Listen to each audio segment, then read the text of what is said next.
ಓದುಗರೆ ನಮಸ್ತೆ. ನನ್ನ ಚಾನಲ್ಗೆ ಯಾರು ಸಬ್ಸ್ಕ್ರೈಬ್ ಆಗಿಲ್ಲ ಈಗಲೇ ಸಬ್ಸ್ಕ್ರೈಬ್ ಆಗಿ, ಬೆಲ್ಲೈಕಾನ್ ಕ್ಲಿಕ್ ಮಾಡಿ, ಲೈಕ್ ಮಾಡಿ, ಶೇರ್ ಮಾಡಿ. ಮುಂದಿನ ಅಧ್ಯಾಯ 21. ಅಧ್ಯಾಯ 21ರಲ್ಲಿ ಅಭಿರಾಮ್ರವರ ಮೊದಲ ಪತ್ನಿ ಆರತಿ ಮತ್ತು ಇವರ ಮಗ ಮಿಲಿಟರಿಯಲ್ಲಿದ್ದ ಕುಮಾರ್ ಬಗ್ಗೆ ತಿಳಿದುಕೊಳ್ಳೋಣ. ಹಾಗೆ ಕಾದಂಬರಿ ಹೇಗೆ ತಿರುವು ಪಡೆದುಕೊಳ್ಳುತ್ತೆ ಎಂಬುದನ್ನು ನೋಡೋಣ. ಸೈನ್ಯದಲ್ಲಿ ಕೆಲಸ ಮಾಡುತ್ತಿದ್ದ ಕುಮಾರ್ ಒಳ್ಳೆಯ ಹೆಸರು ಸಂಪಾದಿಸಿದ್ದ. ಅವನು ಟ್ರೈನಿಂಗ್ನಲ್ಲಿ ಇದ್ದಾಗಲೇ ಸುಮಾರು ಜನ ಸ್ನೇಹಿತರು ಇವನನ್ನು ಏನಪ್ಪ ಸನ್ಯಾಸಿ ಅಂತ ರೇಗಿಸುತ್ತಿದ್ದರು. ಸೈನ್ಯದಲ್ಲಿದ್ದ ಹುಡುಗಿಯರು ಎಷ್ಟೋ ಬಾರಿ ಕುಮಾರ್ ಸ್ನೇಹ ಬಯಸಿದ್ದರು. ಕೆಲವರು ಪ್ರೀತಿಯಲ್ಲಿ ಬಿದ್ದಿರುವುದಾಗಿ ಹೇಳಿದ್ದರೂ ಕುಮಾರ್ ಯಾರಿಗೂ ಯಾರ ಪ್ರೀತಿಯಲ್ಲಿಯೂ ಬೀಳಲಿಲ್ಲ. ಕಾರಣ ಇಷ್ಟೇ, ಯಾವ ಹುಡುಗಿಯರು ಅವನಲ್ಲಿ ಪ್ರೀತಿಯಾಗಲಿ ಅಥವಾ ಭಾವನೆಗಳನ್ನು ಹುಟ್ಟು ಹಾಕುವಂತಹ ಹುಡುಗಿಯರು ಇರಲಿಲ್ಲ. ಭಾವನೆಗಳನ್ನು ಕೆರಳಿಸುವಂತಹದ್ದೇನೂ ನಡೆಯಲಿಲ್ಲ. ಹಾಗಾಗಿ ಯಾರನ್ನು ನೋಡಿದರೂ ಮಾಮೂಲಾಗಿ ಇರುತ್ತಿದ್ದ. ಅವನ ಕನಸಿನ ಹುಡುಗಿ ಯಾರು, ಹೇಗಿರಬೇಕು ಎಂಬುದು ಅವನ ಕಲ್ಪನೆಯೇ ಬೇರೆ ಇತ್ತು. ಅವರ್ಯಾರೂ ಇಲ್ಲಿಯವರೆಗೆ ಸುಳಿದಿರಲಿಲ್ಲ. ಆರತಿಯವರು ಬಂದು ಹೋದ ಮೇಲೆ ಸ್ವಲ್ಪ ಗೆಲುವಾಗಿದ್ದರು. ಮನಸ್ಸಿನಲ್ಲಿ ಶ್ಯಾಮಲಾಗೆ ಎಷ್ಟು ಥ್ಯಾಂಕ್ಸ್ ಹೇಳಿದ್ದರೂ ತಿಳಿಯದು. ಸಾಗರ್ ಮದುವೆ ಫೋಟೋಸ್ ಎಲ್ಲವನ್ನು ಕುಮಾರ್ಗೆ ಕಳುಹಿಸಿದ್ದರು. ಸೈನ್ಯದಲ್ಲಿದ್ದ ಕುಮಾರ್ಗೆ ಫೋಟೋಗಳು ಬಂದು ತಲುಪಿದವು. ಆದರೆ ಅದನ್ನು ನೋಡುವಷ್ಟು ಪುರುಸೊತ್ತು ಇರಲಿಲ್ಲ. ಕೆಲಸದ ಒತ್ತಡ. ಸೈನ್ಯದಲ್ಲಿದ್ದ ಕುಮಾರ್ ಟ್ರೈನಿಂಗಲ್ಲಿದ್ದಾಗಲೇ ಒಳ್ಳೆಯ ಹೆಸರನ್ನು ಸಂಪಾದಿಸಿದ್ದ. ಎಲ್ಲರಿಗೂ ಅವನನ್ನು ಕಂಡರೆ ಬಹಳ ಪ್ರೀತಿ. ಸೈನ್ಯದಲ್ಲಿದ್ದ ಹುಡುಗ ಮತ್ತು ಹುಡುಗಿಯರಿಗೆ ಹೀರೋನೇ ಆಗಿದ್ದ. ಎಲ್ಲ ಸ್ಪೋರ್ಟ್ಸ್ ಟ್ರೈನಿಂಗ್ನಲ್ಲಿ ಅವನೇ ಮೊದಲಿಗ. ತುಂಬ ಬುದ್ಧಿವಂತ, ನಾಯಕತ್ವ ಗುಣವನ್ನು ಹೊಂದಿದ್ದ. ಬೇರೆ ಬೇರೆ ಕಡೆಯಿಂದ ಬಂದ ಹುಡುಗರಿಗೆ ಇವನೇ ತರಬೇತಿ ಕೊಡುತ್ತಿದ್ದ. ಕೆಲವು ಕಾಲೇಜುಗಳಿಗೆ ಮಿಲಿಟರಿಗೆ ಸಂಬಂಧಿಸಿದಂತೆ ಭಾಷಣ ಮಾಡುವುದಕ್ಕಾಗಿ ಇವನನ್ನೇ ಕಳುಹಿಸುತ್ತಿದ್ದರು. ಆರ್ಮಿ ಮೋಟಿವೇಶನಲ್ ಸ್ಪೀಚ್ ಕೊಡುವುದು ಕುಮಾರ್ಗೆ ತುಂಬ ಇಷ್ಟವಾದ ಕೆಲಸ. ಇಂಡಿಯನ್ ಆರ್ಮಿಯಲ್ಲಿ ಆಫೀಸರ್ ಆಗಿ ಸುಮಾರು ವರ್ಷಗಳಿಂದ ಕೆಲಸ ಮಾಡುತ್ತಿದ್ದ ವಿಕ್ರಮ್ರವರು ಕುಮಾರ್ಗೆ ಗುರುಗಳು ಹಾಗೂ ಒಳ್ಳೆಯ ಗೈಡ್ ಹಾಗೂ ಮಾರ್ಗದರ್ಶಕರಾಗಿದ್ದರು. ಕುಮಾರ್ಗೆ ವಿಕ್ರಮ್ ಎಂದರೆ ಎಲ್ಲಿಲ್ಲದ ಗೌರವ. ಹಾಗೆ ವಿಕ್ರಮ್ರವರಿಗೂ ಕುಮಾರ್ ಎಂದರೆ ಬಹಳ ಪ್ರೀತಿ. ಇವರ ಸ್ವಂತ ಸ್ಥಳ ದೆಹಲಿ. ಇತ್ತೀಚೆಗೆ ರಿಟೈರ್ಡ್ ಆಗಿ ದೆಹಲಿಗೆ ಬಂದು ನೆಲೆಸಿದ್ದರು. ಇವರಿಗೆ ಒಬ್ಬಳೇ ಮಗಳು ಆದ್ವಿಕಾ. ಮಗಳನ್ನು ತುಂಬ ಮುದ್ದಿನಿಂದ ಸಾಕಿದ್ದರು. ಮಗಳು ತುಂಬ ಬುದ್ಧಿವಂತೆ. ಡಿಗ್ರಿ ಮುಗಿಸಿ ಉನ್ನತ ವ್ಯಾಸಂಗ ಮುಗಿಸಿದ್ದಳು. ಒಮ್ಮೆ ತಂದೆಯ ಜೊತೆ ಮನೆಗೆ ಬಂದ ಕುಮಾರನನ್ನು ನೋಡಿ ಪರಿಚಯ ಸ್ನೇಹಕ್ಕೆ ತಿರುಗಿ ಒಬ್ಬರು ಇನ್ನೊಬ್ಬರನ್ನು ಅರ್ಥ ಮಾಡಿಕೊಳ್ಳುವಷ್ಟು ಸ್ನೇಹಿತರಾಗಿದ್ದರು. ಅತಿಯಾದ ಪ್ರೀತಿ ಇಬ್ಬರದು. ಈ ವಿಷಯ ವಿಕ್ರಮ್ರವರು ತಿಳಿದು ಗ್ರೀನ್ ಸಿಗ್ನಲ್ ಕೊಟ್ಟಿದ್ದರು. ವಿಕ್ರಮ್ ದೆಹಲಿಗೆ ಬಂದ ಮೇಲೆ ಕುಮಾರ್ ಮತ್ತು ಆದ್ವಿಕಾ ಇಬ್ಬರೂ ಪತ್ರ ಬರೆಯುವ ಮೂಲಕ ಕನೆಕ್ಷನ್ ಇಟ್ಟುಕೊಂಡಿದ್ದರು. ಮೊದಲಿನಂತೆ ಓಡಾಡಲು ನೋಡಲು ಸಿಗುತ್ತಿರಲಿಲ್ಲ. ಕೆಲಸದ ಒತ್ತಡದಿಂದ ಕುಮಾರ್ ದೆಹಲಿಗೆ ಆದ್ವಿಕಾ ನೋಡಲು ಬರಲಾಗುತ್ತಿರಲಿಲ್ಲ. ಭಾವಚಿತ್ರಗಳನ್ನು ನೋಡಿಕೊಂಡು ನೆನಪುಗಳೊಂದಿಗೆ ಕಾಲ ತಳ್ಳುತ್ತಿದ್ದರು. ಒಳ್ಳೆಯ ದಿನ ನೋಡಿ ಇಬ್ಬರಿಗೂ ಮದುವೆ ಮಾಡಬೇಕೆಂದು ವಿಕ್ರಮ್ ಯೋಚಿಸುತ್ತಿದ್ದರು. ಸ್ವಂತ ಅಕ್ಕನ ಮಗಳನ್ನೇ ಮದುವೆಯಾಗಿದ್ದ ವಿಕ್ರಮ್ ಇತ್ತೀಚೆಗಷ್ಟೇ ಹೆಂಡತಿಯನ್ನು ಕಳೆದುಕೊಂಡಿದ್ದರು. ವಿಕ್ರಮ್ ಕೂಡ ಪ್ರತಿಷ್ಠಿತ ವ್ಯಕ್ತಿಯೇ. ಆರ್ಮಿ ಆಫೀಸರ್ ಆಗಿ ಒಳ್ಳೆಯ ಹೆಸರು ಮಾಡಿ ತಂದೆ ಮಾಡಿಟ್ಟ ಆಸ್ತಿ ಹಾಗೂ ಕಂಪನಿಯನ್ನು ರಿಟೈರ್ಡ್ ಆಗಿ ಬಂದ ಮೇಲೆ ತಾವೇ ನೋಡಿಕೊಳ್ಳುತ್ತಿದ್ದರು. ಮಗಳಿಗೆ ಏನೂ ತೊಂದರೆ ಆಗದಂತೆ ಮುದ್ದಿನಿಂದ ಬೆಳೆಸಿದ್ದರು. ಎಲ್ಲ ಆಸ್ತಿಗೂ ಮುಂದಿನ ಹೊಡತಿಯೇ ಆದ್ವಿಕಾ. ಕುಮಾರ್ ಅದೇ ತಾನೇ ಕೆಲಸ ಮುಗಿಸಿ ರೂಮ್ಗೆ ಬಂದವನೇ ಸ್ನಾನ ಮುಗಿಸಿ ಕಾಫಿ ಮಾಡುತ್ತಿದ್ದಂತೆ ಟೇಬಲ್ ಮೇಲಿರುವ ಲಕೋಟೆ ನೋಡಿದ. ತಕ್ಷಣವೇ ಅದನ್ನು ಓಪನ್ ಮಾಡಿದ. ತಂದೆಯಿಂದ ಬಂದ ಲಕೋಟೆ. ಇದ್ದ ಆಯಾಸವೆಲ್ಲ ಓಡಿ ಹೋಯಿತು. ಎಲ್ಲ ಮದುವೆ ಫೋಟೋಗಳು ಸಾಗರ್ ಮತ್ತು ಅವನ ಹೆಂಡತಿಯದು. ನೋಡಿದ ಕೂಡಲೇ ಅವನಿಗೆ ತಲೆ ತಿರುಗಿ ಬೀಳುವಂತಾಯಿತು. ಅವನ ಕಣ್ಣನ್ನು ಅವನೇ ನಂಬದಾದ. ಏನಿದು? ನಾನು ನೋಡುತ್ತಿರುವುದು ಸಾಗರ್ನ ಮದುವೆಯಾದ ಹುಡುಗಿ, ನನ್ನ ಹುಡುಗಿ ಆದ್ವಿಕಾ. ಹಾಗೆಯೇ ಕುಸಿದು ಕುಳಿತು ಬಿಟ್ಟ. ಏನಿದು ಆಶ್ಚರ್ಯ! 1-2 ತಿಂಗಳಿಂದ ಆದ್ವಿಕಾಳಿಂದ ಯಾವ ಪತ್ರ ಕೂಡ ಬಂದಿರಲಿಲ್ಲ. ಪತ್ರದಲ್ಲಿ ತಿಳಿಸಿದ್ದಳು, ನಮ್ಮ ತಂದೆ ನನ್ನ ಮದುವೆ ಮಾಡಬೇಕೆಂದಿದ್ದಾರೆ. ನೀನು ತುಂಬ ಬ್ಯುಸಿಯಾಗಿದ್ದೀಯಾ. ಪತ್ರ ಕೂಡ ಬರೆಯಲು ಕಡಿಮೆ ಮಾಡಿದ್ದಿ. ಬಂದು ಒಮ್ಮೆ ಮಾತನಾಡು ಎಂದು ಬರೆದಿದ್ದಳು. ಕುಮಾರ್ ಕೆಲಸದ ಒತ್ತಡದಲ್ಲಿ ಇತ್ತೀಚೆಗೆ ಪತ್ರ ಬರೆದಿರಲಿಲ್ಲ. ಆದರೆ ಈಗ ಏನಾಯಿತು? ಎಲ್ಲಿ ಎಡವಿದೆ? ದೇವರೇ, ಏನಿದು? ನನ್ನ ಪ್ರೀತಿಯ ಹುಡುಗಿ ಆದ್ವಿಕಾಳನ್ನು ಸಾಗರ್ ಮದುವೆ ಮಾಡಿಕೊಂಡಿದ್ದಾನೆಯೇ? ಏನು ಮಾಡಲು ತೋಚದೆ ಫೋಟೋ ನೋಡುತ್ತಿದ್ದ. ರಿಸೆಪ್ಷನ್ನಲ್ಲಿ ಅಮ್ಮನ ಫೋಟೋ, ಸಾಗರ್, ಆದ್ವಿಕಾ, ಮಧ್ಯ ಪಕ್ಕದಲ್ಲಿ ಅಪ್ಪ. ನಾನು ಅಮ್ಮನಿಗೆ ಆದ್ವಿಕಾ ವಿಷಯ ಹೇಳಿರಲಿಲ್ಲ. ಹಾಗಾಗಿ ಅಮ್ಮನಿಗೆ ಇದರ ಬಗ್ಗೆ ಗೊತ್ತೇ ಇಲ್ಲ. ಮುಂದಿನ ಬಾರಿ ಹೋದಾಗ ಅಮ್ಮನನ್ನು ಕರೆದುಕೊಂಡು ಮದುವೆ ವಿಷಯ ಮಾತನಾಡಬೇಕೆಂದುಕೊಂಡಿದ್ದ. ಆದರೆ ಏನು ಮಾಡೋದು? ಲಕೋಟೆ ನಡುವೆ ಒಂದು ಪತ್ರ ಕುಮಾರ್ಗಾಗಿ. ಹೇಗಿದ್ದೀಯ ಮಗು? ಅಲ್ಲಿ ಎಲ್ಲ ಹೇಗಿದೆ? ದೇಶಕ್ಕಾಗಿ ಹೋರಾಡುತ್ತಿರುವ ವ್ಯಕ್ತಿ ನೀನು ಎಂದರೆ ನನಗೆ ತುಂಬ ಹೆಮ್ಮೆ ಇದೆ. ಲವ್ ಯು ಮೈ ಬಾಯ್. ಹುಷಾರು.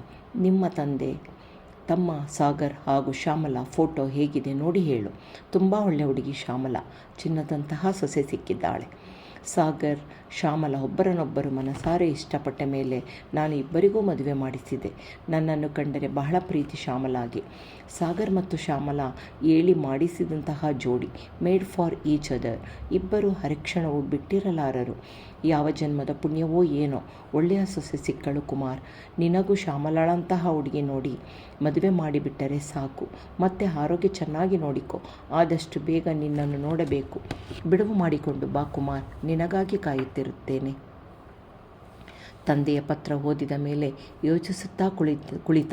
ನಾನು ಮನೆಗೆ ಹೋಗಿ ಮದುವೆ ಬಗ್ಗೆ ಮಾತನಾಡದೆ ಇದ್ದಕ್ಕಿದ್ದ ಆದ್ವಿಕಾಗೆ ಬೇರೆ ಮದುವೆ ಮಾಡಿಬಿಟ್ಟಿದ್ದಾರೆ. ಅದು ಅಲ್ಲದೆ ಶ್ಯಾಮಲಾ ಎನ್ನುವ ಹೆಸರಿನಲ್ಲಿ ಆದ್ವಿಕಾ ಶ್ಯಾಮಲಾ ಒಂದೂ ತಿಳಿಯಲಿಲ್ಲ. ನನ್ನ ಆದ್ವಿಕಾ ಪ್ರೀತಿ ಗೊತ್ತಾಗಬಾರದು. ಎಂಥ ಹೆಸರು ಬದಲಾಯಿಸಿದರೆ ಅಥವಾ ಮದುವೆ ಮಾಡುವ ಸಲುವಾಗಿ ಜಾತಕ ನೋಡಿ ಹೆಸರು ಬದಲಾಯಿಸಿದರೆ ಏನೊಂದು ಅರ್ಥವಾಗಲಿಲ್ಲ. ಕುಮಾರ್ ತನ್ನ ಬಳಿ ಇದ್ದ ಫೋಟೋ ಮತ್ತು ಶ್ಯಾಮಲಾಳ ಫೋಟೋ ನೋಡಿ ಮಮ್ಮಲ ಮರುಗಿದ. ದೇವರೇ, ನನಗೆ ಈ ರೀತಿ ಮೋಸ ಮಾಡಿಬಿಟ್ಟೆಯಾ? ನನ್ನ ಪ್ರೀತಿಯ ಹುಡುಗಿ ಈಗ ನನ್ನ ತಮ್ಮನ ಹೆಂಡತಿ ಛೇ ಎಂದು ಹೇಳಿ ತನ್ನ ಬಳಿ ಇದ್ದ ಫೋಟೋ ಮತ್ತು ತಂದೆ ಕಳುಹಿಸಿದ ಫೋಟೋಗಳ ಜೊತೆ ಇಟ್ಟು ಮುಚ್ಚಿದ. ಇನ್ನು ಮುಂದೆ ಅವಳು ನನ್ನ ತಮ್ಮನ ಹೆಂಡತಿ. ಅವಳನ್ನು ಕನಸಿನಲ್ಲಿಯೂ ನಾನು ಕೂಡ ನೆನೆಯಬಾರದು. ಇದು ಬಹಳ ತಪ್ಪಾಗುತ್ತದೆ ಮತ್ತು ಅಪಚಾರ ಕೂಡ. ಯಾರ ಬಳಿಯೂ ಇದನ್ನು ಹೇಳಕೂಡದು. ನನ್ನಲ್ಲಿಯೇ ಈ ವಿಷಯ ಸತ್ತು ಹೋಗಬೇಕು. ನಾನು ಎಂತಹ ಹೆಣ್ಣನ್ನು ಪ್ರೀತಿಸಿದೆ, ನಂಬಿ ಮೋಸ ಹೋದೆ. ಇಂತಹ ಚೆಲುವೆಯ ಮುಖದ ಹಿಂದೆ ಮೋಸದ ಮುಖವಾಡ. ಹಬ್ಬಬ್ಬ, ಯಾರನ್ನು ನಂಬುವುದು? ನನಗಾಗಿ ಕಾಯಲಿಕ್ಕೆ ಆಗಲಿಲ್ಲವೇ? ಶ್ರೀಮಂತ ಹುಡುಗ ನೋಡಲು ಚೆನ್ನಾಗಿದ್ದಾನೆ ಅಂತ ಆಸೆಪಟ್ಟಳೆ? ಇಲ್ಲ, ಅವಳ ತಂದೆ ಕೂಡ ಶ್ರೀಮಂತರೇ. ಆದರೆ ನಾನು ಅವಳ ಸ್ಟೇಟಸ್ಗೆ ಸರಿ ಹೊಂದುವುದಿಲ್ಲವೆಂದು ಈ ರೀತಿ ಮಾಡಿದಳೆ. ನನಗೆ ಇಷ್ಟು ದಿವಸ ತೋರಿಸಿದ ಪ್ರೀತಿ ಎಲ್ಲ ಕಪಟವೇ. ಯೋಚಿಸಿ ಸುಸ್ತಾಗಿ ಹೋದ. ತನ್ನ ಸೂಟ್ಕೇಸಿನಲ್ಲಿದ್ದ ಎಲ್ಲ ಪತ್ರವನ್ನೆಲ್ಲ ತೆಗೆದು ಒಂದು ಕಡೆ ಸುರಿದು ಬೆಂಕಿ ಹಾಕಿ ಸುಟ್ಟು ಹಾಕಿದ. ಆರ್ಮಿಯಲ್ಲಿದ್ದು ದೇಹ ಎಷ್ಟೇ ಸದೃಢವಾಗಿದ್ದರೂ ಅವರಿಗೂ ಮನಸ್ಸು, ಹೃದಯ ಎಂಬುದು ಇರುತ್ತದೆ ಅಲ್ಲವೇ? ಅವರಿಗೂ ಭಾವನೆಗಳಿರುತ್ತವೆ. ದೇಹವನ್ನು ದಂಡಿಸಿದ್ದರೂ ಮನಸ್ಸನ್ನು ಗಟ್ಟಿಯಾಗಿ ಮಾಡಿಕೊಂಡು ದೇಶಕ್ಕಾಗಿ ಎಷ್ಟೇ ಹೋರಾಟ ಮಾಡಿದರೂ ಪ್ರೀತಿ ಎಂಬುದು ಇದ್ದೇ ಇರುತ್ತದೆ. ಅಪ್ಪ, ಅಮ್ಮ, ಹೆಂಡತಿ, ಮಕ್ಕಳು ಎಂಬ ಮೋಹ ಯಾರನ್ನು ಬಿಟ್ಟೀತು? ತನ್ನ ದೇಶಕ್ಕಾಗಿ ತಾನು ಹೋರಾಡಬೇಕು. ನನ್ನ ಗುರಿಯೂ ಒಂದೇ, ಯಾವುದಕ್ಕೂ ತಲೆಕೆಡಿಸಿಕೊಳ್ಳಬಾರದು ಎಂದು ತೀರ್ಮಾನಿಸಿದ. ಆದರೂ ಆದ್ವಿಕಾಳನ್ನು ಅವನ ಮನಸ್ಸಿನಿಂದ ದೂರ ಮಾಡಲಾಗಲಿಲ್ಲ. ಅವಳ ಜೊತೆ ಕಳೆದ ಕ್ಷಣಗಳು, ಅವಳ ಮನೆಗೆ ಹೋದಾಗ ಇಬ್ಬರು ಪ್ರೀತಿಯಿಂದ ಮಾತನಾಡುತ್ತಾ ಕಳೆದ ಕ್ಷಣಗಳು, ಮುಂದೆ ಹೇಗಿರಬೇಕು, ಹಾಗೆ ಮುಂದೆ ಯಾವ ರೀತಿ ಸೆಟಲ್ ಆಗಬೇಕು, ಹೀಗೆ ತುಂಬ ವಿಚಾರವನ್ನು ಮಾತನಾಡಿ ಕನಸು ಕಂಡಿದ್ದರು. ಇವನು ಒಮ್ಮೆ ಮನೆಗೆ ಯಾವುದೋ ಲೆಟರ್ ಕೊಡುವ ಸಲುವಾಗಿ ವಿಕ್ರಮರವರನ್ನು ಹುಡುಕಿಕೊಂಡು ಬಂದಿದ್ದ. ವಿಕ್ರಮ್ ಎಲ್ಲೋ ಹೊರಗೆ ಹೋಗಿದ್ದರು. ಕುಮಾರ್ ಬರವನೆಂದು ತಿಳಿದು ಅವನಿಗಾಗಿ ಹಬ್ಬದ ಅಡಿಗೆಯನ್ನು ಮಾಡಿದ್ದಳು ಆದ್ವಿಕಾ. ಹಾಯ್ ಆದ್ವಿಕಾ, ಸರ್ ಎಲ್ಲಿ? ಅರ್ಜೆಂಟಾಗಿ ನೋಡುವುದಿತ್ತು. ಇಲ್ಲ, ಅಪ್ಪ ಹೊರಗೆ ಹೋಗಿದ್ದಾರೆ. ನೀನು ಬರುವೆ ಎಂದು ತಿಳಿಸಿದ್ದಾರೆ. ಬಾ ಕುಮಾರ್, ಕುಳಿತುಕೋ. 5 ನಿಮಿಷ ಬಂದೆ ಎಂದು ಒಳಗೆ ಹೋಗಿ ಊಟಕ್ಕೆ ರೆಡಿ ಮಾಡಿದಳು. ಬಾ ಕುಮಾರ್. ಒಳಗೆ ಬಂದ ಕುಮಾರ್, ಓಹೋ, ಏನಿದು ಇಷ್ಟೆಲ್ಲ ಅಡಿಗೆ?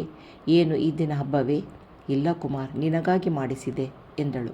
ಕುಮಾರ್ಗೆ ಏನು ಹೇಳಬೇಕೋ ತಿಳಿಯದೆ ಊಟಕ್ಕೆ ಕುಳಿತ. ಬಾ ಆದ್ವಿಕಾ, ನನ್ನ ಜೊತೆ ಊಟ ಮಾಡು ಎಂದು ಹೇಳಿದ. ಒಟ್ಟಿಗೆ ಇಬ್ಬರು ಕುಳಿತು ಊಟ ಮುಗಿಸಿದರು. ಬಾ ಕುಮಾರ್, ಮೇಲೆ ರೂಮಿನಲ್ಲಿ ಕುಳಿತು ಮಾತನಾಡೋಣ ಅಂತ ಕರೆಯಿದಳು. ಇಬ್ಬರು ಮನಸ್ಸು ಬಿಚ್ಚಿ ಮಾತನಾಡಿದರು. ಕುಮಾರ್, ನಾನು ಎಷ್ಟು ದಿವಸ ಅಂತ ನಿನ್ನನ್ನು ಬಿಟ್ಟಿರಬೇಕು? ತಬ್ಬಿಕೊಂಡು, ಲವ್ ಯು ಕುಮಾರ್, ನಾನು ನಿನ್ನನ್ನು ಬಿಟ್ಟಿರಲು ಆಗುತ್ತಿಲ್ಲ. ಬಂದು ತಂದೆಯೊಡನೆ ಮಾತನಾಡು ಎಂದಳು. ಆಯಿತು ಆದ್ವಿಕಾ, ಮಾತನಾಡುತ್ತೇನೆ ಎಂದು ಅವಳನ್ನು ಸಂತೈಸಿ ಆಶ್ವಾಸನೆ ಕೊಟ್ಟನು. ನನಗೂ ನಿನ್ನನ್ನು ಬಿಟ್ಟು ಇರಲು ಬಿಟ್ಟಿರಲು ಹೇಗೆ ಸಾಧ್ಯ ಅಂದುಕೊಂಡಿದ್ದೀಯಾ? ನಿನ್ನ ಪ್ರೀತಿಯಿಂದ ಹುಚ್ಚನಾಗಿದ್ದೇನೆ. ಲವ್ ಯು ಟು ಆದ್ವಿಕಾ ಎಂದು ಹೇಳಿ ಮುದ್ದಾಡಿ ಅಪ್ಪಿ ಮುತ್ತಿನ ಮಳೆಗೆರೆದ. ಇಬ್ಬರು ಆ ಕ್ಷಣ ಮೈಮರೆತು ಎಷ್ಟೋ ಹೊತ್ತು ಕುಳಿತು ಬಿಟ್ಟಿದ್ದರು. ಕೆಳಗೆ ವಿಕ್ರಮ್ ಬಂದದ್ದು ಅವರ ಧ್ವನಿ ಕೇಳಿ ಎಚ್ಚೆತ್ತರು. ಕೆಳಗೆ ಇಳಿದು ಬಂದರು. ಬಾ ಕುಮಾರ್, ಹೇಗಿದೆಯಾ? ಊಟ ರೆಡಿ ಮಾಡಿಸು ಎಂದು ಹೇಳಿದ್ದೆ ಆದ್ವಿಕಾಗೆ. ಊಟ ಮಾಡಿದೆಯಾ ಎಂದು ಕೇಳಿದರು. ಆಯಿತು ಸರ್ ಎಂದು ತಲೆ ಆಡಿಸಿದ. ಬಾ ಕುಳಿತುಕೋ. ಕುಳಿತುಕೊಂಡ ಕುಮಾರ್ ಲಕೋಟೆಯನ್ನು ಅವರಿಗೆ ಕೊಟ್ಟ. ನಿಮ್ಮ ಸ್ನೇಹಿತರು ಕೊಟ್ಟಿದ್ದಾರೆ ಎಂದ. ಇರಲಿ, ನಿನ್ನ ಮತ್ತು ಆದ್ವಿಕಾ ವಿಷಯ ಎಲ್ಲಿಗೆ ಬಂತು? ನಿಮ್ಮ ತಾಯಿಗೆ ವಿಚಾರ ತಿಳಿಸಿದ್ದೀಯಾ ಎಂದರು. ಇಲ್ಲ, ವಿಷಯ ತಿಳಿಸಿಲ್ಲ, ತಿಳಿಸುತ್ತೇನೆ ಎಂದ. ನನಗೂ ಆದ್ವಿಕಾ ಮದುವೆ ಮಾಡಿ ಮುಗಿಸಬೇಕು. ಅವಳಿಗೂ ಮದುವೆ ವಯಸ್ಸಾಯಿತು. ಇಬ್ಬರು ಒಬ್ಬರನ್ನೊಬ್ಬರು ಇಷ್ಟಪಟ್ಟಿದ್ದೀರಿ. ತಡ ಹೇತಕ್ಕೆ ಎಂದರು. ಇಲ್ಲ, ಕೆಲಸದ ಒತ್ತಡದಿಂದ ಸುಮ್ಮನಾದೆ. ಈಗಲೇ ಪತ್ರ ಬರೆದು ತಿಳಿಸುತ್ತೇನೆ ಎಂದು ಹೇಳಿ ಹೊರಟು ಬಂದಿದ್ದ. ಅಲ್ಲಿಂದ ಬಂದ ಮೇಲೆ ಕೆಲಸದ ಕಡೆ ಗಮನದಿಂದ ಕಾಗದ ಬರೆಯುವ ವಿಚಾರಕ್ಕೆ ಮುಂದೆ ಹಾಕಿದ್ದ. ಆದರೆ ಮನಸ್ಸಿನಲ್ಲಿ ಆದ್ವಿಕಾಳ ನೆನಪು ಮರೆಯಲಾಗಿರಲಿಲ್ಲ. ಪ್ರಾಣಕ್ಕಿಂತ ಹೆಚ್ಚಾಗಿ ಪ್ರೀತಿಸುತ್ತಿದ್ದ. ಇದೆಲ್ಲ ನೆನಪಾಗಿ ಮಮ್ಮಲ ಮರುಗಿದ. ನನ್ನ ಪ್ರೀತಿ ಹೊಡೆದು ಚೂರಾಯಿತೆ. ನಾನು ಎಲ್ಲಿ ಮೋಸ ಹೋದೆ? ಆದ್ವಿಕಾಳನ್ನು ಮರೆಯುವುದಾದರೂ ಹೇಗೆ ಎಂಬ ಚಿಂತೆಯಲ್ಲಿ ಮುಳುಗಿದ. ಅಮ್ಮನಿಗೆ ಈ ವಿಷಯ ಹೇಳುವುದೋ ಬೇಡವೋ ಎಂಬ ಗೊಂದಲದಲ್ಲಿ ಮುಳುಗಿದ. ಅವರಿಗೆ ವಯಸ್ಸಾಗಿದೆ. ಆರೋಗ್ಯದಲ್ಲಿ ಏರುಪೇರಾದರೆ ಬೇಡವೆಂದು ತೀರ್ಮಾನಿಸಿದ. ಆಗಿದ್ದು ಆಗಿ ಹೋಗಿದೆ. ಹಣೆ ಬರಹಕ್ಕೆ ಹೊಣೆ ಯಾರು? ವಿಧಿಯ ಮುಂದೆ ಏನು ಮಾಡಲು ಸಾಧ್ಯವೇ ಇಲ್ಲ. ವಿಧಿ ಬರಹ ದೇವರು ಬರೆದಾಗಿದೆ. ಇಲ್ಲಿಗೆ ಅಧ್ಯಾಯ 21 ಮುಗಿಯಿತು. ಅಧ್ಯಾಯ 22. ಶ್ಯಾಮಲ ಹೆಚ್ಚಿನ ವೇಳೆ ಮಾವನ ಆರೋಗ್ಯವನ್ನು ಸದಾ ವಿಚಾರಿಸುತ್ತಿದ್ದ. ಡಾಕ್ಟರ್ ನಟರಾಜ್ ಆಗಾಗ್ಗೆ ಬಂದು BP ಶುಗರ್ ಎಲ್ಲವನ್ನು ಚೆಕ್ ಮಾಡಿ ಹೋಗುತ್ತಿದ್ದರು. ಅಭಿರಾಮ್ರವರಿಗೆ ಆತ್ಮೀಯರೆಂದೇ ಹೇಳಬಹುದು. ಆರತಿ ಬಂದು ಹೋದಾಗಿನಿಂದ ಆರೋಗ್ಯದಲ್ಲಿ ಸುಧಾರಣೆ ಆಗಿತ್ತು. ಊಟ ತಿಂಡಿಯಲ್ಲಿ ಯಾವ ವ್ಯತ್ಯಾಸವೂ ಬರದಂತೆ ಎಚ್ಚರ ವಹಿಸುತ್ತಿದ್ದಳು. ಸಾಗರ್ ಶ್ಯಾಮಲ ತನ್ನ ತಂದೆಯ ಬಗ್ಗೆ ಅವಳ ಕಾಳಜಿಯನ್ನು ನೋಡಿ ತುಂಬ ಹೆಮ್ಮೆಪಟ್ಟಿದ್ದ. ಫ್ಯಾಕ್ಟರಿಯಲ್ಲಿ ಆಗಾಗ್ಗೆ ಕೆಲಸಗಾರರು ಜಗಳ ಮಾಡಿಕೊಂಡು ಕಿತ್ತಾಡುತ್ತಿದ್ದರು. ಕೆಲವು ತಿಳಿಗೇಡಿಗಳು ಕತ್ತಿ ಮಸೆಯುತ್ತಿದ್ದರು. ಒಂದು ದಿವಸ ಫ್ಯಾಕ್ಟರಿಯ ಕಡೆಗೆ ಬರಲಿಲ್ಲ ಅಂದರೆ ಪರಿಸ್ಥಿತಿ ಕೈಮೀರಿ ಬಿಡುತ್ತಿತ್ತು. ಹಾಗಾಗಿ ಸಾಗರ್ ಕಣ್ಣಿಗೆ ಎಣ್ಣೆ ಬಿಟ್ಟುಕೊಂಡು ಕಂಪನಿಯ ಕಡೆ ಗಮನ ಕೊಟ್ಟು ಹಗಲು ಹಿರುಳೆನ್ನದೆ ಓಡಾಡಿ ಸರಿದೂಗಿಸಿಕೊಂಡು ಹೋಗುತ್ತಿದ್ದ. ಮಗ ಬಹಳ ಬುದ್ಧಿವಂತನೆಂದು ತಿಳಿದಿದ್ದರಿಂದ ಅಭಿರಾಮ್ರವರು ನಿಶ್ಚಿಂತೆಯಿಂದಿದ್ದರು. ಮನೆಯ ಜವಾಬ್ದಾರಿಯನ್ನು ಶ್ಯಾಮಲ ಬಹಳ ಬುದ್ಧಿವಂತಿಕೆಯಿಂದ ಎಲ್ಲರ ಅಚ್ಚುಮೆಚ್ಚಿನ ಯಜಮಾನಿಯಾಗಿ ನಿರ್ವಹಿಸುತ್ತಿದ್ದಳು. ಅಂದು ಸಂಜೆ ವಸುಂಧರ ಮನೆಗೆ ಬಂದಾಗ ಇಡೀ ಮನೆಯೆಲ್ಲ ಕ್ಲೀನ್ ಮಾಡಿಸುತ್ತಿದ್ದಳು. ಏನು ಶ್ಯಾಮಲ, ಇಷ್ಟೆಲ್ಲ ಕಷ್ಟ ಏಕೆ? ಎಲ್ಲ ಕೆಲಸದವರು ನೋಡಿಕೊಳ್ಳುತ್ತಾರೆ, ರೆಸ್ಟ್ ಮಾಡು ಎಂದರು. ಇಲ್ಲ ಆಂಟಿ, ಹೆಚ್ಚೇನು ಕೆಲಸವಿಲ್ಲ, ಎಲ್ಲ ಮುಗಿಯಿತು, ಬನ್ನಿ ಕುಳಿತುಕೊಳ್ಳಿ ಎಂದು ಹೇಳುತ್ತಿದ್ದಂತೆ ಅಡಿಗೆ ಮನೆಯಿಂದ ಶಾಂತಮ್ಮ ಕಾಫಿ ಜೊತೆಗೆ ಉಪ್ಪಿಟ್ಟು ತಂದಿಟ್ಟು ಹೋದಳು. ಇಬ್ಬರೂ ಕುಳಿತು ಕಾಫಿ ಕುಡಿಯುತ್ತಿದ್ದಂತೆ ಶಾಮಣ್ಣನವರು ಬಂದರು. ಏದುಸಿರು ಬಿಡುತ್ತಾ, ಬನ್ನಿ ಅಂಕಲ್ ಕುಳಿತುಕೊಳ್ಳಿ ಶಾಂತಮ್ಮ ಅನ್ನುತ್ತಿದ್ದಂತೆ ಶಾಮಣ್ಣನವರ ಮುಂದೆ ಉಪ್ಪಿಟ್ಟು ಕಾಫಿ ತಂದಿಟ್ಟು ಹೋದರು. ಬೇಡ ಮಗು, ಇದೆಲ್ಲ ಯಾಕೆ? ಪರವಾಗಿಲ್ಲ, ತೆಗೆದುಕೊಳ್ಳಿ. ಅವಳ ಉಪಚಾರಕ್ಕೆ ಮನಸೋತು ತಿಂದು ಮುಗಿಸಿದರು. ಮನೆಯಲ್ಲಿ ಸಡಗರವೂ ಸಡಗರ. ಇಡೀ ಮನೆಯೆಲ್ಲ ಸಂಭ್ರಮದಿಂದ ಕೂಡಿತ್ತು. ಶ್ರೀನಿವಾಸಪುರದಿಂದ ಶ್ಯಾಮಲ ಅಪ್ಪ, ಅಮ್ಮ, ಶ್ಯಾಮಲ ಅಣ್ಣ ಎಲ್ಲರೂ ಬಂದು ಸೇರಿದ್ದರು. ಮಗಳು ತಾಯಿಯಾಗುತ್ತಿದ್ದಾಳೆ ಎನ್ನುವ ಸುದ್ದಿ ಕೇಳಿ ಅನಂತ ಶರ್ಮಾ ಹಾಗೂ ಕೌಸಲ್ಯ ಅಭಿನಂದನ್ ಜೊತೆ ಕೂಡಲೇ ಹೊರಟು ಬಂದಿದ್ದರು. ಅಭಿರಾಮ್ರವರಂತೂ ನೆಲದ ಮೇಲೆ ನಿಂತಿರುವುದೇ ಹೆಚ್ಚು ಎಂಬಂತೆ ಖುಷಿಯಿಂದ ಓಡಾಡುತ್ತಿದ್ದರು. ಸಾಗರಲ್ಲಿ ಹೆಂಡತಿ ನಡೆದರೆ ಸಾಕು, ಏನಾಗುತ್ತದೋ ಎಂದು ಎದುರುತ್ತಿದ್ದ. ಶ್ಯಾಮಲ ತಲೆ ಎತ್ತಿ ಹೊತ್ತು ಮೆರೆಸುವುದೊಂದೇ ಬಾಕಿ ಇತ್ತು. ಡಾಕ್ಟರ್ ಬಳಿ ಅದೆಷ್ಟೋ ಬಾರಿ ಕನ್ಫರ್ಮ್ ಮಾಡಿಕೊಂಡಿದ್ದನೋ ಅವನಿಗೆ ತಿಳಿಯದು. ಹೆಂಡತಿಯನ್ನು ಕದಲುವುದಕ್ಕೂ ಬಿಡುತ್ತಿರಲಿಲ್ಲ. ಸಾಗರ್ನ ವಿಪರೀತ ಕಾಳಜಿ ನೋಡಿ ಅವಳಿಗೆ ತುಂಬ ಮುಜುಗರವಾಗುತ್ತಿತ್ತು. ಶ್ಯಾಮಲ ತಂದೆ ತಾಯಿಗೆ ಅಳಿಯ ಮಾವ ತೋರಿಸುತ್ತಿದ್ದ ಪ್ರೀತಿಯನ್ನು ನೋಡಿ ಮಗಳ ಬಗ್ಗೆ ಒಂದು ರೀತಿಯ ನಿಶ್ಚಿಂತೆ ಎನಿಸುತ್ತಿತ್ತು. ನಾವು ಕೂಡ ಇಷ್ಟರ ಮಟ್ಟಿಗೆ ಪ್ರೀತಿ ತೋರಿಸುತ್ತಿದ್ದೆವೋ ಇಲ್ಲವೋ ಅಂದುಕೊಂಡದ್ದು ಉಂಟು.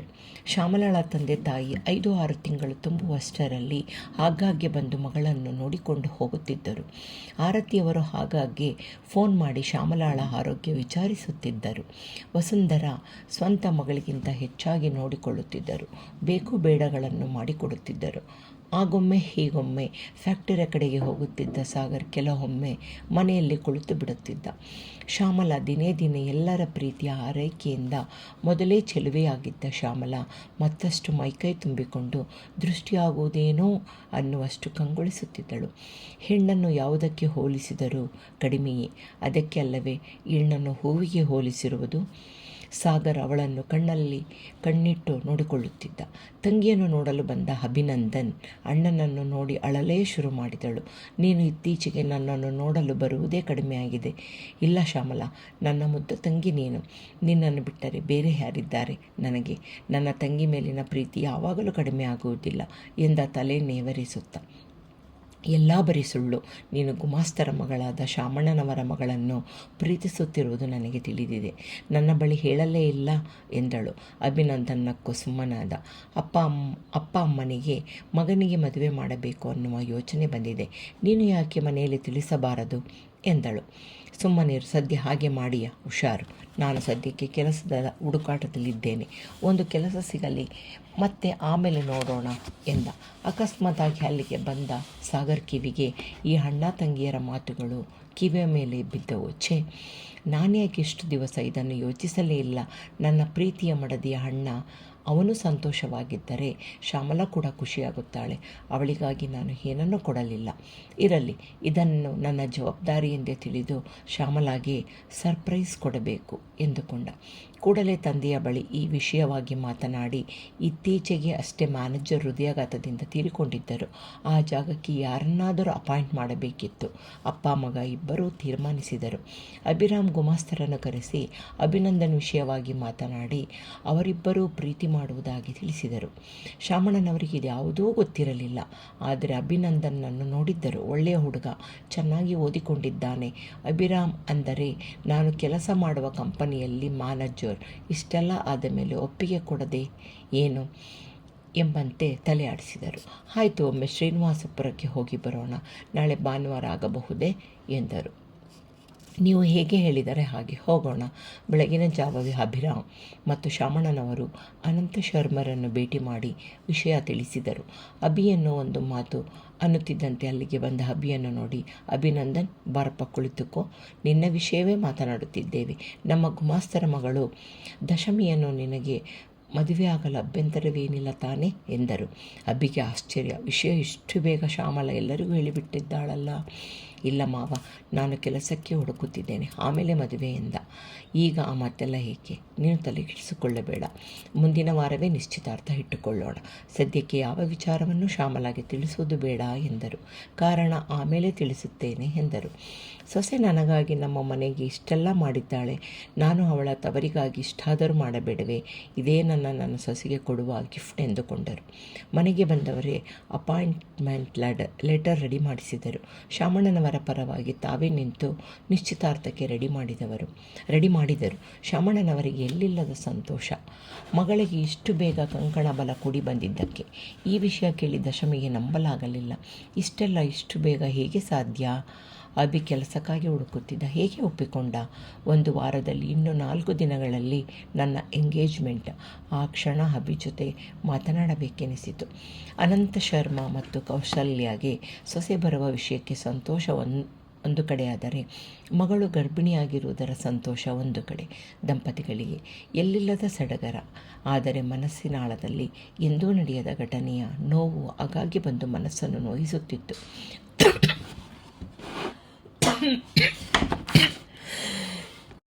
ನಮ್ಮ ಮಗಳು ಎಲ್ಲಿದ್ದಾಳೋ, ಹೇಗಿದ್ದಾಳೋ, ಬದುಕಿದೆಯೋ ಇಲ್ಲವೋ ಎಂಬ ಚಿಂತೆ. ರಾಮ, ನಿನ್ನನ್ನು ನಂಬಿ ಬದುಕುತ್ತಿರುವ ನಮಗೆ ನಿನ್ನ ಬಳಿ ನಮ್ಮದೊಂದು ಪ್ರಾರ್ಥನೆ.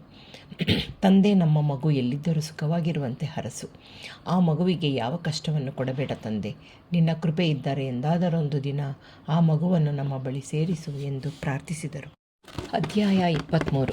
ಅಭಿನಂದನ್ ದಶಮಿ ನಿಶ್ಚಿತಾರ್ಥ ತುಂಬ ಚೆನ್ನಾಗಿಯೇ ನಡೆಯಿತು. ಶ್ಯಾಮಲ ಅಣ್ಣನ ನಿಶ್ಚಿತಾರ್ಥಕ್ಕೆ ಓಡಾಡಲು ಕಷ್ಟವಾದರೂ ಸಂತೋಷದಿಂದ ಓಡಾಡಿದಳು. ಸಾಗರ್ ಅವಳಿಗೆ ಒಂದು ಲಕೋಟೆಯನ್ನು ಅವಳ ಕೈಗೆ ಕೊಟ್ಟು, ನಿನ್ನ ಅಣ್ಣನಿಗೆ ಕೊಡು ಎಂದು ಹೇಳಿ ಕೊಟ್ಟ. ಶ್ಯಾಮಲ, ಏನಿದು ಲಕೋಟೆ ಎಂದಳು. ಹೋಗಿ ಕೊಡು ಶ್ಯಾಮಲ. ಅಲ್ಲಿ ನಿಂತಿದ್ದ ಅಭಿರಾಮ್ ಕೂಡ ಹೋಗು ಮಗು ಎಂದರು. ಶ್ಯಾಮಲಾ ಅದನ್ನು ತೆಗೆದುಕೊಂಡು ನೋಡಿದಳು. ತನ್ನ ಕಣ್ಣನ್ನೇ ನಂಬದಾದಳು. ತನ್ನ ಅಣ್ಣ ಕಂಪನಿಯ ಮ್ಯಾನೇಜರ್ ಆಗಿ ಅಪಾಯಿಂಟ್ಮೆಂಟ್ ಲೆಟರ್. ಅವಳ ಕಣ್ಣಿನಿಂದ ಆನಂದ ಬಾಷ್ಪ. ಮಾವ ಮತ್ತು ತನ್ನ ಗಂಡನ ಬಗ್ಗೆ ಹೆಮ್ಮೆ ಎನಿಸಿತು. ಕೂಡಲೇ ಅಣ್ಣನ ಕೈಗೆ ಲಕೋಟೆಯನ್ನು ಕೊಟ್ಟಳು. ಹಬಿ ಏನು ಎನ್ನುವ ಪ್ರಶ್ನಾರ್ಥಕ ನೋಟ. ತೆಗೆದು ನೋಡು ಎಂದಳು. ಹಬಿ ಲೆಟರನ್ನು ನೋಡಿದ. Manager post appointment letter. ಪ್ರೀತಿಯಿಂದ ಸ್ವೀಕರಿಸಿ ಸಂತೋಷದಿಂದ ಮನಸ್ಸು ತುಂಬಿ ಬಂತು. ಹಬಿ ಮತ್ತು ದಶಮಿ ದೊಡ್ಡವರಿಂದ ಆಶೀರ್ವಾದ ಪಡೆದರು. ಒಂದು ಒಳ್ಳೆಯ ದಿವಸ ನೋಡಿ ರಾಮನ ದೇವಸ್ಥಾನದಲ್ಲಿ ಸರಳ ರೀತಿಯಲ್ಲಿ ಮದುವೆ ಮಾಡಿ ಅನಂತ ಶರ್ಮಾ ಹಾಗೂ ಕೌಶಲ್ಯ ದಶಮಿಯನ್ನು ಮನೆ ತುಂಬಿಸಿಕೊಂಡರು. ಶ್ಯಾಮಲಾಳಿಗೆ 7 ತಿಂಗಳು ತುಂಬುತ್ತಿದ್ದಂತೆ ಶ್ಯಾಮಲ ತಾಯಿ ತಂದೆಯ ಮಗಳನ್ನು ತವರಿಗೆ ಕರೆದುಕೊಂಡು ಹೋಗಬೇಕೆನ್ನುವ ವಿಷಯ ಪ್ರಸ್ತಾಪ ಬಂದ ಕೂಡಲೇ ಅಭಿರಾಮ್ ಅನಂತ ಶರ್ಮರನ್ನು ವಿನಮ್ರತೆಯಿಂದ ಕೇಳಿಕೊಂಡರು. ತಪ್ಪು ತಿಳಿಯಬೇಡಿ, ಶ್ಯಾಮಲಳನ್ನು ನಾವು ಯಾವತ್ತೂ ಬಿಟ್ಟಿದ್ದಿಲ್ಲ. ಅವಳು ಈ ಮನೆಯ ಮಗಳೇ ಆಗಿದ್ದಾಳೆ. ದಯಮಾಡಿ ಕರೆದುಕೊಂಡು ಹೋಗುವ ಮಾತನಾಡಬೇಡಿ ಎಂದು ಕೇಳಿಕೊಂಡರು. ಏನು ಹೇಳಬೇಕೋ ತಿಳಿಯದೆ ಗಂಡ ಹೆಂಡತಿ ಕಕ್ಕಾಬಿಕ್ಕಿಯಾದರು. ಮೊಟ್ಟಮೊದಲ ಬಾರಿಗೆ ಹೆರಿಗೆ ತವರು ಮನೆಯಲ್ಲೇ ಆಗಬೇಕು ಎಂದರು ಕೌಸಲ್ಯ. ಸಾಗರ್ ಸುತರಾಮ್ ಒಪ್ಪಲಿಲ್ಲ. ಸಾಗರ್ ಅಭಿರಾಮ್ ಪ್ರೀತಿಯ ಮುಂದೆ ನಮ್ಮದೇನು ನಡೆದಿದ್ದು ಏನು ಮಾಡುವುದೋ ತಿಳಿಯಲಿಲ್ಲ. ಅವರ ಮನಸ್ಸನ್ನು ಅರ್ಥ ಮಾಡಿಕೊಂಡ ಅಭಿರಾಮ್, ಡೆಲಿವರಿ ಆಗುವವರೆಗೆ ಇರಲಿ, ನೀವು ಹಾಗಾಗಿ ಬಂದು ಹೋಗಿ, ಕೌಸಲ್ಯ ಅವರು ಶ್ಯಾಮಲಾ ಜೊತೆಯೇ ಇರಲಿ, ಇಲ್ಲಿ ಯಾರೂ ಹಿರಿಯರಿಲ್ಲ ಎಂದರು. ಕಡೆಗೆ ಎಲ್ಲರೂ ಒಪ್ಪಿದರು. ಶ್ಯಾಮಲಾ ಹಾಗೂ ಗಂಡ ಮತ್ತು ಮಾವನನ್ನು ಬಿಟ್ಟು ಹೋಗುವುದಕ್ಕೆ ಇಷ್ಟವಿರಲಿಲ್ಲ. ಜೊತೆಗೆ ಅಪ್ಪ ಅಮ್ಮನೂ ಬೇಕು, ಅವರು ಯಾವಾಗಲೂ ಹತ್ತಿರವಿರಬೇಕು ಎಂದು ಅಂದುಕೊಳ್ಳುತ್ತಿದ್ದಳು. ಆದರೂ ಒಮ್ಮೆ ತವರಿಗೆ ಹೋಗಬೇಕೆನ್ನುವ ಆಸೆ. ಇದನ್ನು ಹೇಗೆ ಹೇಳಬೇಕೋ ತಿಳಿಯಲಿಲ್ಲ. ಧೈರ್ಯ ಮಾಡಿ ಮಾವ, ಸ್ವಲ್ಪ ದಿವಸ ತವರಿಗೆ ಹೋಗಿ ಬರುತ್ತೇನೆ ಎಂದಳು. ಶ್ಯಾಮಲಾ, ಏನು ಹೇಳ್ತಾ ಇದೆಯಾ? ನೀನು ಈ ಪರಿಸ್ಥಿತಿಯಲ್ಲೂ ನನಗೆ ಇಷ್ಟವಿಲ್ಲ. ನೀನು ಅಲ್ಲಿ ಹೊರಟು ಹೋದರೆ ಆಗಲ್ಲ ಮಗು. ಶ್ಯಾಮಲಾ, ಬೇಡ, ನೀನು ಇಲ್ಲಿಯೇ ಇರು. ನಿನ್ನನ್ನು ಹೇಗೆ ಬಿಟ್ಟಿರೋದು? ಸಾಗರ್ ಬಡಬಡಿಸಿದ. ಮಾವ ಹಳಿಯಂದಿರ ಪ್ರೀತಿ ನೋಡಿ ಕೌಸಲ್ಯ ಅನಂತ ಶರ್ಮಾ ಏನು ಹೇಳಬೇಕೋ ತಿಳಿಯಲಿಲ್ಲ. ವಸುಂಧರಾ, ಅಲ್ಲ ಸಾಗರ್, ಹೀಗೆ ಅಂದರೆ ಹೇಗೆ? ಸ್ವಲ್ಪ ದಿವಸ ಹೋಗಿ ಬರಲಿ ಬಿಡು, ಗರ್ಭಿಣಿ ಬೇರೆ. ಈ ಟೈಮ್ನಲ್ಲಿ ತವರು ಮನೆ ಅಂದರೆ ಹೆಣ್ಣು ಮಕ್ಕಳಿಗೆ ತುಂಬ ಆಸೆ ಇರುತ್ತೆ. ಅವಳ ಆಸೆ ಯಾಕೆ ತಪ್ಪಿಸಬೇಕು? ಹೋಗಿ ಬರಲಿ ಬಿಡು. ಅತ್ತೆ, ಏನು ಹೇಳ್ತಿದ್ದೀರಾ ನೀವು? ಹೀಗೆ ಆಗಲ್ಲ ಅತ್ತೆ, ಶ್ಯಾಮಲ ಬಿಟ್ಟಿರೋಕೆ ನನ್ನ ಕೈಯಲ್ಲಿ ಆಗಲ್ಲ, ನಾನೆಲ್ಲೂ ಕಳಿಸೋದಿಲ್ಲ. ಸಾಗರ್ ತಲೆಯ ಮೇಲೆ ಕೈ ಹೊತ್ತು ಕುಳಿತ. ಇವನನ್ನು ನೋಡಿ ವಸುಂಧರಾಗೆ ನಗು ಅಂದರೆ ನಗು. ಸುಮ್ಮನಿರೋ, ಬಹಳ ಆಡ್ತೀಯ, ಸೀಮೆಗಿಲ್ಲದ ಗಂಡ ನೀನು. ಸ್ವಲ್ಪ ದಿವಸ ಹೋಗಿ ಬರಲಿ. ಅಣ್ಣ, ನೀನಾದರೂ ಸ್ವಲ್ಪ ಹೇಳಬಾರದಾ? ಸುಮ್ಮನೆ ನಿಂತಿದೆಯಲ್ಲ. ನಾನು ಹೇಳ್ತೀನಿ ಬಿಡು. ಸಾಗರ್, ಬಾಯಿಲಿ ಕೂತ್ಕೋ. ಅವಳ ಆಸೆ, ನಾ ಬೇಡ ಅನ್ನೋದು ಸರಿಯಿಲ್ಲ. ಹೋಗಿ ಬರಲಿ. ಸಾಗರ್ಗೆ ಸಮಾಧಾನ ಹೇಳಿದರು. ಗಂಡನ ಪ್ರೀತಿಯನ್ನು ನೋಡಿ ಮಾತು ಬಾರದ ಮುಖ್ಯ ಆಗಿದ್ದಳು. ಅಷ್ಟು ಅನ್ಯೋನ್ಯತೆ ಬೆಳೆದಿತ್ತು. ಇಬ್ಬರಲ್ಲಿ ಬಿಡಿಸಲಾಗದ ಅನುಬಂಧ. ಶ್ಯಾಮಲಾಗಿ ಹೋಗುವುದು ಬೇಡ ಎಂದುಕೊಳ್ಳುತ್ತಿದ್ದಂತೆ ಸಾಗರ್, ಆಯಿತು ಹೋಗಿ ಬರಲಿ ಎಂದ. ಕೌಸಲ್ಯ ಮತ್ತು ಅನಂತ ಶರ್ಮರಿಗೆ ಸಂತೋಷವಾಯಿತು. ಸದ್ಯ ಒಪ್ಪಿಕೊಂಡರಲ್ಲ, ಈಗಾಗಲೇ ಹಳ್ಳಿಯಲ್ಲಿ ಮಗಳು ಗರ್ಭಿಣಿ, ತವರಿಗೆ ಕರೆದುಕೊಂಡು ಬರಬೇಕಿತ್ತು, ಯಾಕೆ ಕರೆದುಕೊಂಡು ಬರಲಿಲ್ಲ ಅಂತ ಕೇಳುವವರೇ ಜಾಸ್ತಿಯಾಗಿದ್ದರು. ಅಲ್ಲದೆ ಕೌಸಲ್ಯಾಗೆ ಮಗಳನ್ನು ಕರೆದುಕೊಂಡು ಬಂದು ಸ್ವಲ್ಪ ದಿವಸವಾದರೂ ಆರೈಕೆ ಮಾಡಬಹುದು ಅನ್ನುವ ಆಸೆ ಇಟ್ಟುಕೊಂಡಿದ್ದರು. ಈಗ ಆಸೆ ನೆರವೇರಿತ್ತು. ಜೋಯಿಸರ ಬಳಿ ಒಳ್ಳೆಯ ಟೈಮ್ ಕೇಳಿ ಕಳುಹಿಸೋಣ ಬನ್ನಿ. ಎಲ್ಲರೂ ಒಟ್ಟಿಗೆ ಕುಳಿತರು. ಅಷ್ಟರಲ್ಲಿ ಬಂದ ಜೋಯಿಸರು, ನಾಳೆ ಒಳ್ಳೆಯ ದಿವಸ, ರಾಹುಕಾಲ ಬರೋಕ್ಕೆ ಮುಂಚೆ ಕಳುಹಿಸಿಕೊಡಿ ಎಂದು ಹೇಳಿ ಟೈಮ್ ತಿಳಿಸಿದರು. ಸಾಗರ್ ಮುಖ ಊದಿಸಿಕೊಂಡು ರೂಮ್ನಲ್ಲಿ ಬಂದು ಕುಳಿತಿದ್ದ. ಶ್ಯಾಮಲ ಸಾಗರ್ನನ್ನು ಹುಡುಕಿಕೊಂಡು ಬಂದು ರೂಮ್ನಲ್ಲಿ ಕುಳಿತ ಸಾಗರ್ನನ್ನು ನೋಡಿ ಇಂದಿನಿಂದ ತನ್ನ ತೋಳುಗಳನ್ನು ಅವನ ಕುತ್ತಿಗೆ ಸುತ್ತ ಬಳಸುತ್ತಾ, ಏನು ಕವಿಗಳಿಗೆ ಕೋಪ ಬಂದಂತಿದೆ. ಅವನ ಗುಂಗುರು ಕೂದಲನ್ನು ಕೆದರುತ್ತಾ ಅವನ ಹಣೆಯ ಮೇಲೆ ಮುತ್ತನ್ನಿಟ್ಟು, ನನ್ನ ಕಡೆ ನೋಡುವುದಿಲ್ಲವೇ? ಹೆಂಡತಿಯ ಮಾತಿಗೆ ಮರುಳಾಗಿ ಪ್ರೀತಿಯಿಂದ ಅವಳನ್ನು ಬಳಸಿ ಹಪ್ಪಿದ. ನೀನು ನನ್ನನ್ನು ಬಿಟ್ಟು ಹೇಗೆ ಇರುತ್ತೀಯ ಹೇಳು? ನೀನಿಲ್ಲದ ಕ್ಷಣಗಳನ್ನು ನೆನೆಸಿಕೊಳ್ಳಲು ಸಾಧ್ಯವಿಲ್ಲ ಚಿನ್ನ. ಅವಳ ನೀಳವಾದ ಬೆರಳಿನ ಜೊತೆ ಆಟ ಆಡುತ್ತಾ, ನನಗೇನು ನಿಮ್ಮನ್ನು ಬಿಟ್ಟಿರಲು ಸಾಧ್ಯವೇ? ಸ್ವಲ್ಪ ದಿವಸ ಅಷ್ಟೇ. ನೋಡಿ, ಹೊಟ್ಟೆಯಲ್ಲಿರುವ ಮಗು ತಾತ, ಅಜ್ಜಿ, ಮನೆ, ಊರು ಎಲ್ಲವನ್ನೂ ನೋಡಬೇಕಂತೆ. ಅವನ ಕೈ ಹಿಡಿದು ಹೊಟ್ಟೆಯ ಮೇಲೆ ಇರಿಸಿಕೊಂಡು ಹೇಳಿದಳು. ಆ ಕ್ಷಣಕ್ಕೆ ಕರಗಿ ಹೋದ. ಆಯಿತು ಬಿಡು, ಆದರೆ ಒಂದು ಕಂಡೀಷನ್, ನಾನು ಬರುತ್ತೇನೆ. ಜೋರಾಗಿ ನಕ್ಕು ಬಿಟ್ಟಳು. ಯಾಕೆ ನಗ್ತೀಯ? ಕಿಂಡಲ್ ಮಾಡ್ತಾ ಇದೆಯಾ? ನಿನಗೇನು ಗೊತ್ತು ನನ್ನ ಕಷ್ಟ ಎಂದು ಎಂದ. ಛೇಡಿಸುವುದು ಸರಿಯಲ್ಲ ಎಂದು ಸುಮ್ಮನಾದಳು. ರಾತ್ರಿ ಇಡೀ ಒಂದು ಕ್ಷಣವೂ ಬಿಟ್ಟಿರಲಾರದೆ ತಬ್ಬಿಕೊಂಡೇ ಮಲಗಿದ್ದ. ಬೆಳಗ್ಗೆ ಎದ್ದು ಸ್ನಾನ ಮಾಡಿ ರೆಡಿಯಾಗಿ ಕೆಳಗಿಳಿದು ಬಂದಳು. ಬಾಮ್ಮ ಶ್ಯಾಮಲ, ಬಾ ಕುಳಿತುಕೋ. ಅಷ್ಟರಲ್ಲಿ ಶಾಂತಮ್ಮ ಹಾಲು ತಂದುಕೊಟ್ಟಳು. ಕೌಸಲ್ಯ ಅನಂತ ಶರ್ಮರು ಮಗಳನ್ನು ಕರೆದುಕೊಂಡು ಹೋಗಲು ರೆಡಿಯಾಗಿ ನಿಂತಿದ್ದರು. ಅಷ್ಟರಲ್ಲಿ ವಾಸು ಲಗೇಜನ್ನು ತಂದು ಇಟ್ಟು ಹೋದ. ಸಾಗರ್ ಕೆಳಗೆ ಬಂದವನೇ, ಡ್ಯಾಡಿ, ನಾನು ಹೋಗಿ ಬರುತ್ತೇನೆ. ಆಯಿತು, ಹೋಗಿ ಬಾ. ಮತ್ತೆ ಅಲ್ಲಿಯೇ ಸೇರ್ಕೊಂಡು ಬಿಟ್ಟಿಯಾ? ನಾನು ಒಬ್ಬ ಇದ್ದೀನಿ ಅನ್ನೋದು ಜ್ಞಾಪಕವಿರಲಿ. ಮರೆತು ಬಿಟ್ಟಿಯಾ ಜೋಕೆ ಎಂದರು. ಎಲ್ಲರೂ ಜೋರಾಗಿ ನಗಲು ಶುರು ಮಾಡಿದರು. ಆಯಿತು, ಅವನನ್ನು ರೇಗಿಸಿದ್ದು. ಶ್ಯಾಮಲ, ಟ್ಯಾಬ್ಲೆಟ್ ಎಲ್ಲ ತಗೊಂಡಿಯಾ? ಡಾಕ್ಟರ್ ಹೇಳಿದ್ದೆಲ್ಲ ಜ್ಞಾಪಕವಿರಲಿ. ಜೋಪಾನ, ಏನೇ ಆದರೂ ಫೋನ್ ಮಾಡು ಎಂದರು ವಸುಂಧರ. ಆಯಿತು ಆಂಟಿ, ಎಲ್ಲ ತೆಗೆದುಕೊಂಡಿದ್ದೇನೆ. ರಾಹುಕಾಲ ಬಂದು ಬಿಡುತ್ತೆ. ಹೊರಡೋಣವೇ?